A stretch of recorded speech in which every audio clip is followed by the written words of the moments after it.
And while you think you might be getting richer in dollar terms because of your equity portfolio, your stock portfolio, you're really not.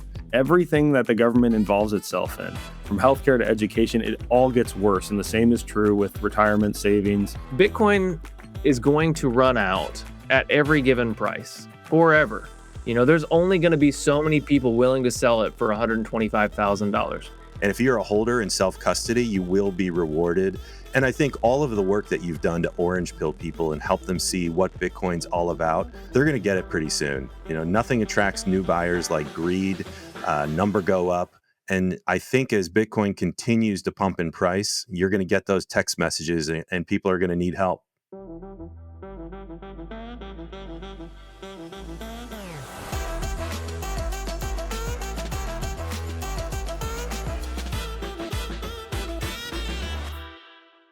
Hey everyone, welcome to another episode of Bitcoin Banter. I have Greer with me, and Adam, thank you for joining last minute. Tony had some internet problems, big storms where he is at the moment. So let's jump into the news. Up first, so we talked about, I think on the last banter, this debasement trade, basically people buying gold and Bitcoin, and Luke Groman has a very interesting tweet. He says, basically the long story short here is in US dollar terms, everything is up from the NASDAQ, the S&P, home prices, but in gold, things are down. The NASDAQ is up, but the S&P and home prices are down. And in Bitcoin terms, the NASDAQ is down 78% since COVID, the S&P 84%, and home prices are down 87% since COVID. So Bitcoin is absolutely crushing it. To me, there is one strong signal here. The debasement trade is a real thing, and people are freaked out about what is going on in the world. But Adam, I'm going to turn this one to you first. I would love to hear what your takeaway from this is. Well, I would just say, the debasement trade isn't necessarily anything new, and credit where it's due. I think the gold bugs have really been harping at this for many decades, and they've turned out to, of course, be right, as you can see in the gold price, and just from the inevitable collapse of the fiat U.S. dollar. But Bitcoiners have been parroting this for many years as well too. And tropes like Bitcoin has no top because fiat has no bottom, nothing stops this train, a lot of different things that kind of echo the same sentiment that the dollar is going to it's just going to be printed into oblivion, and Bitcoin is the debasement trade in our eyes, because it is the ultimate store of value, and it is ultimately scarce. So there is an absolute finite supply, and there's never going to be more than 21 million. So the ultimate debasement trade is Bitcoin. Gold right now is having a really good run, and I think, again, credit where it's due. It's about time for them to have a small celebration, but ultimately speaking, gold is always going to be second best to Bitcoin. Amen. Greer, what do you think? Kudos on the marketing. The debasement trade is a fantastic term. I think normies get it. It reminds me of when estate taxes were renamed death taxes. That helped people wrap their head around what was going on. And as Adam said, the gold bugs knew this a long time ago. They're just wrong about the best asset. And Bitcoiners have been talking about this as well. We are going to see more money printing. And while you think you might be getting richer in dollar terms because of your equity portfolio, your stock portfolio, you're really not. That increase in wealth and purchasing power isn't there at all. It's just the S&P tracking inflation. So we're looking at the money supply growing, and Bitcoin's the only alternative. And of course, as we're going to see here in a second, it has a lot more room to run. With a very small percentage of the world using it, I think we're going to see more people rush into Bitcoin to escape this debasement trade. Yeah. As a reminder to anyone listening, if you look at the last 20 years, the S&P and the broad money supply have basically increased at about the same rate, within a few hundred basis points of one another. So the S&P 500 is keeping you from getting poor, but it's not making you wealthier, no matter what the numbers look like. Okay, so guys, Bitcoin now has a market cap of $2.5 trillion. We've obviously been pumping lately, but it's 23.8 trillion less than gold. So Bitcoin is a lot smaller. Even if Bitcoin were to hit $1 million and gold was unchanged, Bitcoin would still only be 75% of the size of gold. The Kobesi letter says we are still early. And I think we would probably all agree with that. But Greer, why don't you put that in perspective for people? Yeah, there's so much money in the world that is going to be chasing the small amount of Bitcoin that's available and then even smaller amount that is left to be mined. So I think we are going to see the world get repriced in Bitcoin. It won't be how much money do you have, it'll be how many sats do you control. As I said a second ago, like Bitcoin has room to run. The hardest thing about being an average pleb like me is that we don't like being early. It is difficult to be early. The hardest thing you have to do is just sit there and wait and slowly grow your stack over time. But I think coming to grips with that, like we are early, the world will catch on eventually. And if you're a holder in self custody, you will be rewarded. And I think all of the work that you've done to orange pill people and help them see what Bitcoin's all about, they're going to get it pretty soon. You know, nothing attracts new buyers like greed, number go up. And I think as Bitcoin continues to pump in price, you're going to get those text messages and people are going to need help. Yeah, I completely agree. And you made a comment there that I think is important to really highlight, and that is the number of sats that you control, which is very different than the number of sats you have sitting on an exchange that are merely an IOU. Adam, you want to add anything to that? I think this is a good example that paints the picture of really kind of how early we are on this journey to flip gold. And that's really kind of just step one. Demonetizing gold, a lot of the monetization of gold, meaning people are buying gold for the purpose of storing their value rather than, using it as jewelry or in electronics or something like that. That all is up for grabs. And Bitcoin is the path of least resistance for that. And I truly believe that there is going to be a major shift. Obviously, I think, probably about 5 or so years ago when I started really looking at what I see is like the flipping of gold from into Bitcoin. I didn't see gold performing this well, at this point. So I think it was a surprise to me and maybe to some more people as well. I'm sure the gold bugs weren't surprised one bit, but nonetheless, gold has performed, much better than my expectations would have been a few years ago. But I will say that doesn't change anything. And one of the main reasons is I'm looking at this article that was posted just 6 days ago. It says 73% of young investors choose Bitcoin over gold. And this was a survey that was recently conducted. So one thing you got to understand is gold is old. These new kids on the block, they don't care about gold. They want Bitcoin. They understand. They can see the signal. They don't they don't want a shiny rock. They can't do anything with it. With Bitcoin, you can audit it.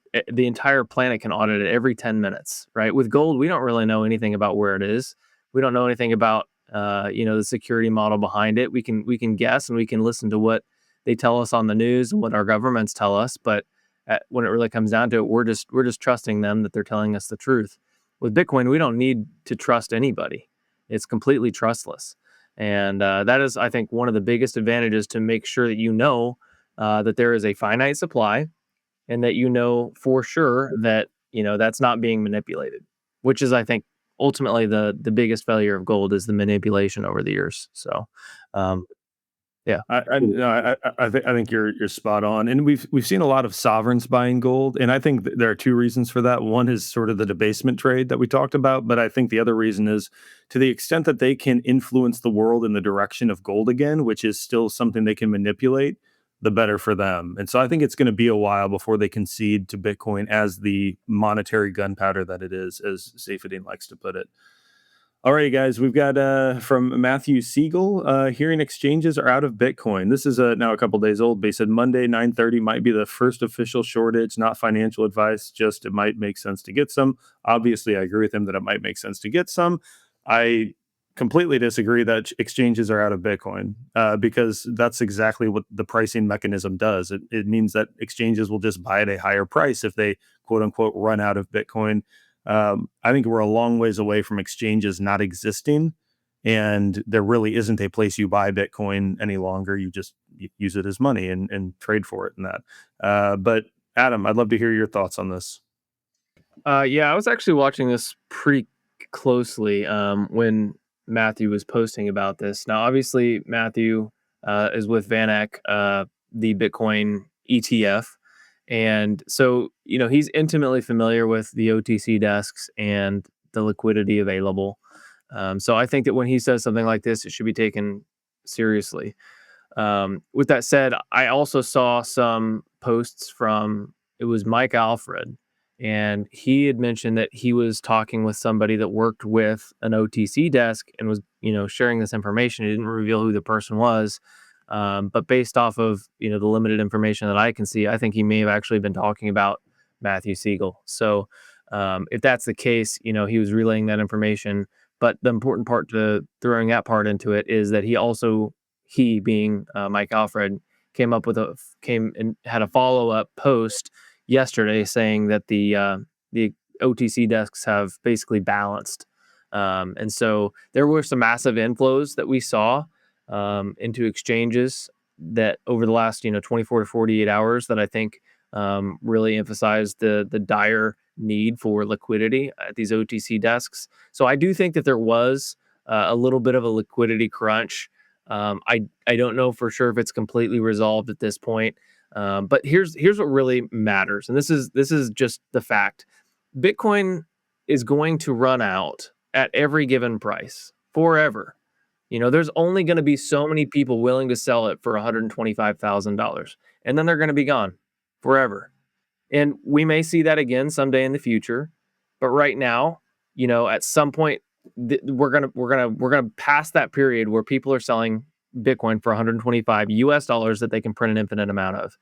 And so it's just, it's like at 100K, right? Nobody's selling Bitcoin for $100,000, and that may never happen again.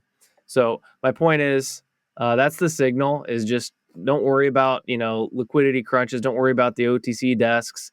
They're always going to run out. This isn't something that is new or novel or unique. Exchange volume is going down, which is a good thing to see. But just remember, Bitcoin is priced at the margin. So whatever Bitcoin is trading at, on these OTC desks, on these exchanges, that's what we're seeing reflected in the price of Bitcoin, and that will only ever continue to go up in the long run. In other words, the theme of our show continues to be stay humble, stack sats. Greer, do you have anything you want to add to this? I think hearing exchanges are out of Bitcoin is like a Bigfoot sighting. It would be fun to think about. I would love to see Bigfoot in the wild, but it's really hard to wrap your head around it. The fact that you mentioned Mike Alfred makes me wonder if he pulled one over on Matthew Siegel here, because we've heard this before. I think that there's always going to be Bitcoin for sale. It's just going to be what price is it? What price is it being sold for? So I think we all talk about how great a supply shock would be. And yeah, we'll get there. The price of Bitcoin will rise to where it's out of reach for most people. But I would argue that we're already there today. There's 70% of Americans are living paycheck to paycheck. I doubt any of those people are thinking, can I buy one Bitcoin today? So I think, yes, get some Bitcoin, but also keep in mind that this is going to be a journey for all of us. No matter where you are, it's going to take you time to get to where you want to be. Well said. Alrighty, we've got some more bad news in the economy. U.S. layoffs are running at recession levels. This is according to Global Markets Investor. So, U.S.-based employers have announced almost 947,000 job cuts year to date, the most since the 2020 crisis, second largest total since the Great Financial Crisis, and only 4 years of the last 36 have seen higher levels of layoffs. So not looking good. This is just a common theme as well that we've been talking about. Like the books are being cooked. Obviously, they're revising what seem optimistic in terms of numbers downward a few months later. Greer, what's your take? I think it'd be totally reasonable to look back and say we've been in a recession since 2023. I agree. The administration previous, and maybe not the current, but these numbers, you can't trust them. What you can trust is how people are spending, how they're acting, friends and neighbors, and it looks like we are going through as a financial struggle with no end in sight. We don't have the ability to manipulate the interest rates in a way that will help people. If they lower rates, it means inflation is going to be right there. Prices are going to continue to go up. So I think the answer here is if you're employed, do whatever you can to be the best at your role. Stay employed, stay solvent. If you've been let go, Now is the time to pick up your skills and develop agency. How do you provide value to the world around you? I think in order to survive, all of us are going to have to step outside of our comfort zones and use new technology to help us become better, faster, and drive more efficiency. That's not something we want to hear. We all want the easy way out, but this looks grim, and I don't see any end in sight. I think we're going to continue to see monetary debasement, the lack of purchasing power, and with very few, maybe only one escape hatch. I don't love to see charts like this, but I think it does call into question the narrative that the economy is strong, that people are happy, that prices are low, inflation is low. Look around. No, it isn't. Adam, what do you think? This is kind of sad, and it's one of the more sinister parts of money debasement in general. I even hesitate to use the word money in that sense because real money isn't something that could easily be debased. But nonetheless, we're talking about monetary debasement and the ability to hit that money printer button. And the reason why it's so sad and sinister is because the numbers that they're able to show us, are they hide the truth.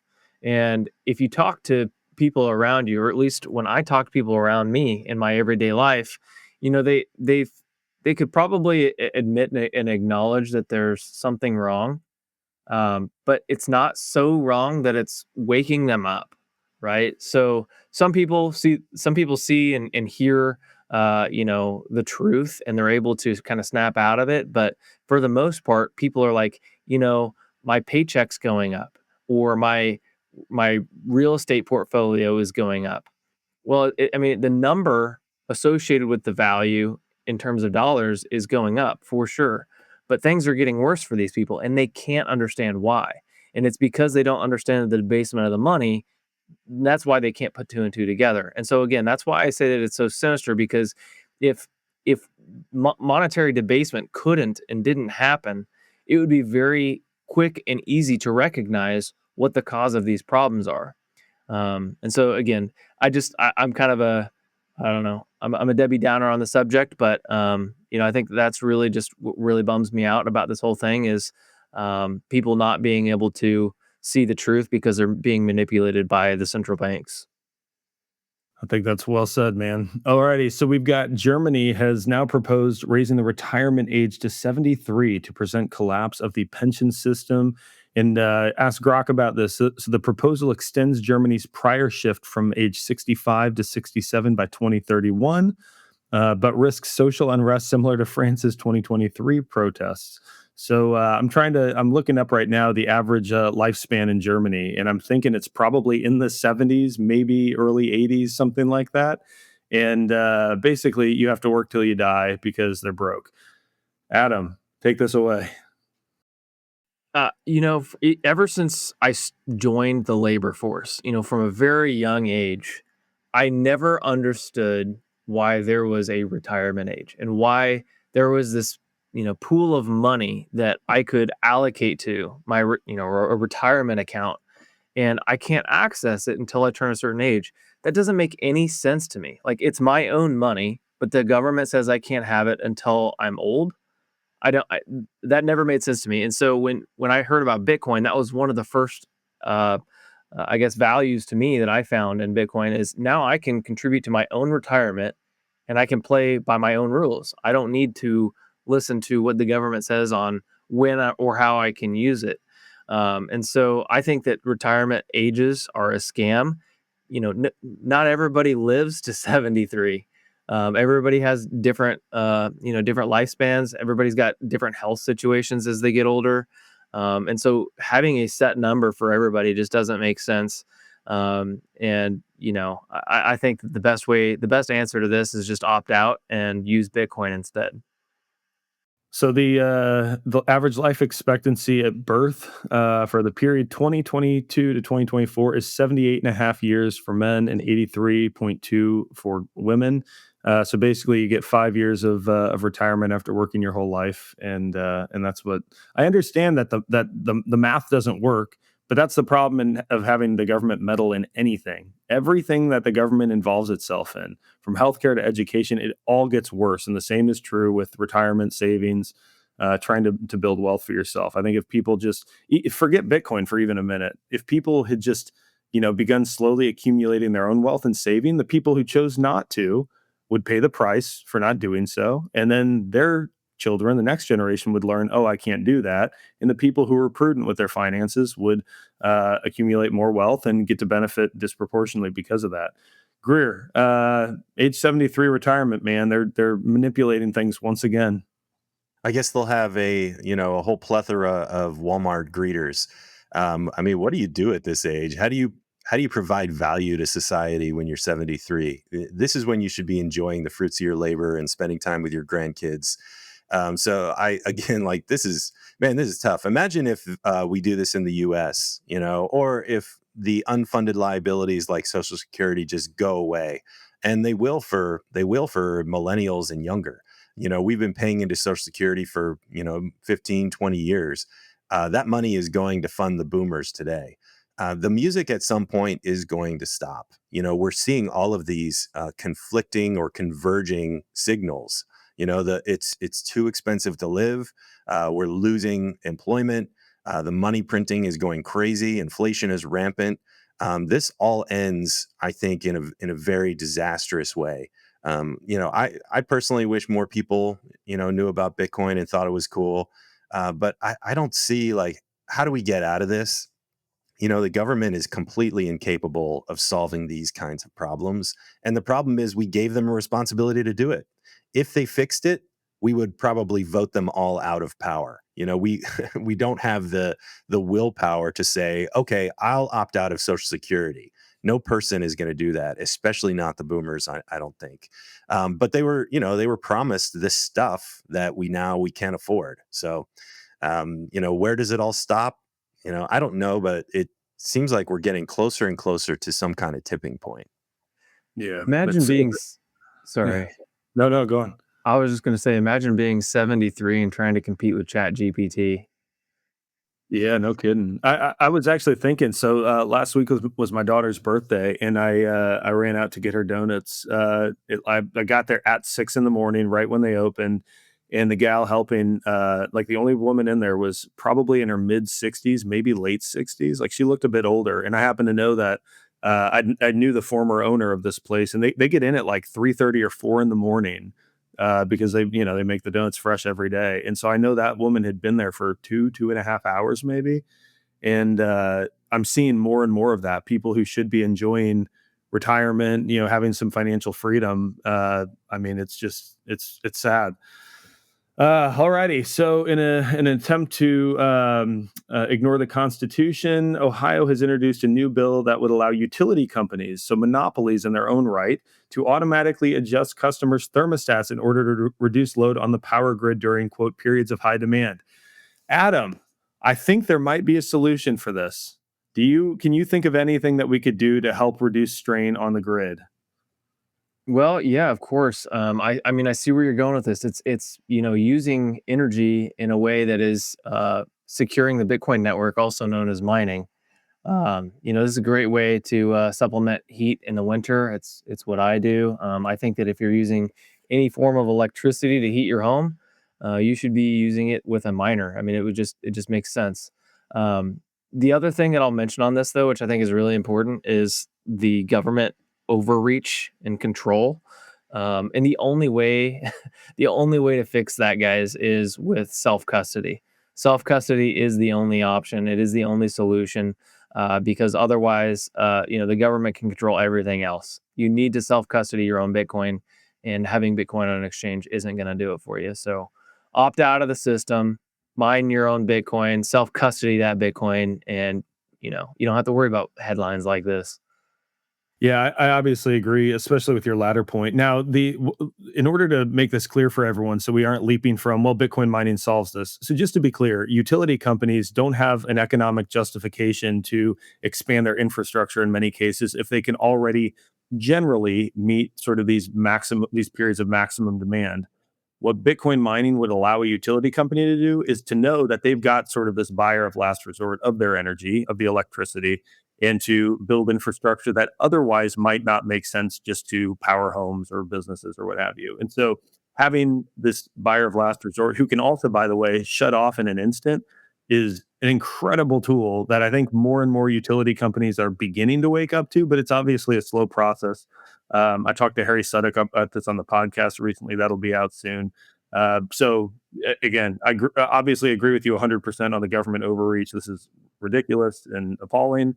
Unsurprising, though, unfortunately. But hopefully, over the coming 5-10 years, we see much more of the miners' influence in mitigating against these sorts of issues. Greer, what do you think? What triggers me about this is that the news segment showed all these old-fashioned heating and cooling devices, but this is happening because people, they bought into the idea of smart meters. The Internet of Things. I want a connected home. Unfortunately, when the power company puts a lot of pressure on you to upgrade to their smart meter, and then this is what happens. This is a system of control. Your red flag should be flying instantly when someone says, hey, we want to be able to get you onto the next thing. The next thing we talk about a lot is digital ID. It'll be very convenient. You'll be able to store all your data, pay for things, open doors, whatever it is. But when you hand over control to someone else, believe that they're gonna use it, and maybe you won't like how they do it. So to me, I think the mining solution is fantastic. Yes, if you need to heat up a room, buy some solo mining equipment, and maybe that'll make an impact if it gets really cold and they won't let you turn the heat up at your house in Columbus. But this is again huge overreach. Don't opt into things that will strip you of your freedom. Yeah, beware of the latest things, whether it's smart thermostats, digital IDs, or core version 30. Alrighty, up last, we've got Hong Kong is going to be installing surveillance cameras for AI facial recognition. So the Freedom Hub of Asia, the financial capital, is going to be doing something that China is also doing and has been doing for quite some time. Greer, I think you had a comment on this. Yeah, I see more and more countries are adopting this. I think it's ever increasing, and in places, all over Europe, Africa, and now Asia, they're incorporating facial ID. So, how do you get around this? I don't have a great answer to that. You can move to a place where this technology won't be adopted, and if you can find out what that is, drop a comment below. But I think what we're seeing is just the rise of AI. And we will be giving up our freedom to the technocrats. It's very easy to police people when it's done by a computer algorithm. And once you're in this system, how do you get out? I think this is something we need to be aware of. It's coming, and it's somewhat ubiquitous. Yeah, Adam, you have anything you want to say on that? I have a little bit of a controversial opinion on this, and I know not everybody's going to agree. But I think really the best and most effective way to prevent or stave off something like this is political involvement. I think we need to be involved in our governments, especially our local ones, supporting our representatives and senators, with Bitcoiners, right? And having those philosophies and ethos translated into the governments that basically rule over us. And I know this is a controversial opinion. I was watching Pierre and Pierre Richard and Mark Moss in an interview. I think it was over this last week. They were at BTC in DC when they were doing it. But Pierre made a good point, and it's a saying. It is, if you're not at the table, you're on the menu. And he's referring to, in DC when they're making policy, if you're not in those conversations, if you're not part of that group, they're going to eat you. And so he is advocating for Bitcoiners to become involved, on the state and federal levels, in this case, federal. And I think that this is, that's a winning strategy. Now, long term, I think that, Bitcoin is in some sense a poison pill for the way that the state operates. So it's a little bit of a Trojan horse. And I think that, we have to show up. We have to get the Trojan horse in the gate, so to speak. And government, I think, is the way to do that. So again, I know that it's not a great permanent long term solution with the way that things currently operate, and that's at least the position that I take. But temporarily speaking, the enemy of our enemy is our friend. And so I think in order to preserve our liberties as best as possible, we need to be the ones that are delivering that message from Capitol Hill. So I think that we just need to orange pill and uh, educate our representatives and our senators. I think there are some that are doing a great job, and when I say some, I mean very few. But the more we can get in office, I think the better. I think you could probably talk me into that at the state level. My general feeling toward at the federal level is that we should give them the biggest middle finger that we possibly can. I think I've been listening to, not to steer people away from Bitcoin Banter. I know you guys all love the show, but a great podcast from the 10th Amendment Center called Path to Liberty. And I think we need to understand our Constitution, like the rights that ought to be protected by the Constitution, which, by the way, are God given, not government given, when we approach these subjects, because they are delicate and we have every right to civil disobedience based on the Constitution and based on the way that the designers of the Constitution frame certain things. And I think if we can go with a strong understanding of that to the state governments, I think we have a much better chance of actually making some headway. So I would just say, yes, I hear you, Adam. I think it's a delicate topic and people need to be prepared for a fight, because I don't trust, at the moment, I don't trust state governments any more than I trust the federal government. I just think it's closer to home, and that's where I would rather the power lie than obviously in Washington, D.C. But I think the yeah. protection of constitutional rights is the only legitimate use for the federal government. 100%. And we have completely departed ways with that philosophy.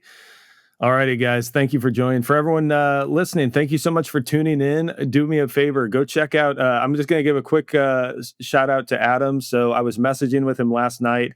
His Mana Wallet product has helped me solve a problem.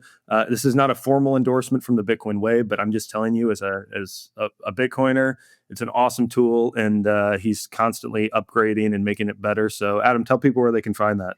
Yeah, if you want a Bitcoin wallet that is self-custodial and just works, it's really easy to use for everybody. You can find us on X at Mana Bitcoin. We're also in the Google Play Store and the Apple App Store, and it's just like I said, it's a great self-sovereign wallet in my opinion. Amen. Greer, tell them where they can buy some gear to flip the middle finger to the powers that be. I've got my hat right here. There you go. Looks good. Shopbirdflip.com. You can pay Awesome. in Bitcoin or dollars for now. Pay in Bitcoin. All righty, guys. Appreciate your time. Adam, thanks for coming on last minute, man. Really appreciate you. Thank you, gentlemen. Cheers. Have a good day. Good to see you. Hey there, thank you for tuning into Bitcoin Banter. Wanted to take a quick minute to remind you to head on over to thebitcoinway.com/podcast to schedule a free 30-minute consultation with a member of our team. It is critical that you take full control of your wealth, and we can equip you with the skills needed to take 100% self-custody of your Bitcoin. For our existing clients, we also offer our Bitcoin Bootcamp, where we will conduct quarterly calls with you to reinforce the training we've provided and fill any gaps in your knowledge. While you're at it, ask about our solo mining service, something we think everybody should be doing. We also help with addressing your personal and online cybersecurity, and we can even help you set up a privacy phone free of big tech and Big Brother surveillance. Don't underestimate the amount of tracking taking place in your browser and in the apps you use every day. And finally, whether you're ready to make a move to a freedom-loving paradise or want to back up in the event of a worst-case scenario, be sure to ask about our Plan B residency program. Being untethered from a single location is one of the best ways to ensure your self-sovereignty into the future. Again, you can schedule a free consultation at thebitcoinway.com/podcast. If you are enjoying the show, please do me a favor, subscribe to our channel wherever you listen, give us a 5-star review, and drop us a comment. We would really appreciate it, and it makes it easier for others to begin finding us as we preach the gospel of financial self-sovereignty and beyond. Thank you again for listening. Until next time, stay safe, stay sovereign, and remember, the yield on Bitcoin is freedom.